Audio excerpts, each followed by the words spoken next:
ఈసారి ఆంధ్ర ఆవకాయ అమృతం తిన్నట్లుంది, అద్భుతంగా కుదిరింది.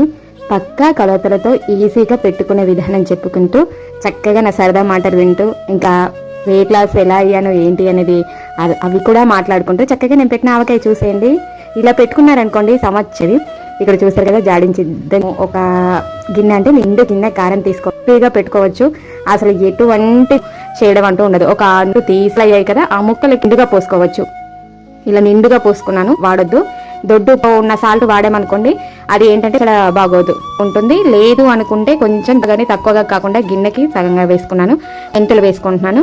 2 కేజీలకు 1 కిలో. మేము కేజీ అవసరం లేదు అనుకునే వాళ్ళు సాల్ట్, ఆవపిండి, మెంతి పిండి ఇంకా కాగబెట్టడము, పోపు వేయడం ఎక్కువగా పోసినా కూడా నూనెలో వేసి తర్వాత ఏదైతే మిగిలిపోతుంది జాడే ఇంకా ఇలాగా మిశ్రమంలో అంతా ముక్కలు వేసేసి నూనె వేసేసి అన్ని వేసేసి చేత ఉంటుంది. కాబట్టి ఇంకా నాకు వెనకట ఎవరైనా సరే పెద్దవాళ్ళు చెప్పింది ఆవకాయ లక్ష్మి అంటారు కదండి. ఆ ఉడుపు మనం ఏదైతే కలుపుకొని ఉన్న మిశ్రమం ఉందో దండం పెట్టుకొని మన ఇష్ట దైవాన్ని తడుచుకొని వేసుకున్న తర్వాత ఇంక ఈ ముక్కలన్నీ వేస్తున్నాను. మధ్యలో ఈ పౌడర్ చల్లుకుంటూ ఈ ముక్కలన్నీ చక్కగా లేయర్ వైజ్ గా తెలియదు కదా, కొన్ని ముక్కలు పులుపుగా ఉన్నాయి అనుకోండి.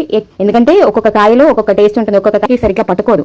ఈ ప్రాసెస్ చాలా బాగుంటుంది, సింపుల్ గా ఉంటుంది. సో అది సెట్ అయిపోతుంది అనమాట. ఆ ఆవకాయ ఒకవేళ సరిపోతే లేదు అనుకుంటే మనకి సంవత్సరం వరకు ఇంకా చాలా తలస్నానం చేసి శుభ్రంగా ఇప్పుడు కూడా చక్కగా ఉండని. ఎందుకంటే సరికి చూసారు కదా, ఇంక ఇలా నూనె ఉండి చూసారా, నూనె మునిగే విధంగా లేదు పచ్చడి అంటే సరిగా ఆయిల్ పడుతుందని తెలుసు. కాకపోతే ముందు గిన్నెతో తీసుకొని పెట్టుకున్నాం అనుకోండి, ఇంకొకసారి సాల్ట్ ఏవైతే డబ్బాలో ఉంటుందో డబ్బాలో తీసేసుకొని ఎవరెవరికైతే ఆవకాయ పెట్టాలి ఇంకా తర్వాత ఇంకా చక్కగా ఆవకాయ కలిపిన తర్వాత ఇంకా బేషన్లో కంపల్సరీ ఇంకా కొంచెం అన్ని పచ్చిగా ఉంటాయి. అయినా సరే అది చాలా అమృతంలాగా అనిపిస్తుంది. ఇలా అందరికి చిన్నోళ్ళకి పెద్దోళ్ళకి ఆ ముద్ద తినాలని ఒక నోట్లో చూడంగానే నోట్లో నుంచి నీళ్లు ఊరిపోతాయి. ఆవకాయ అంటే చాలా చాలా బాగుంది.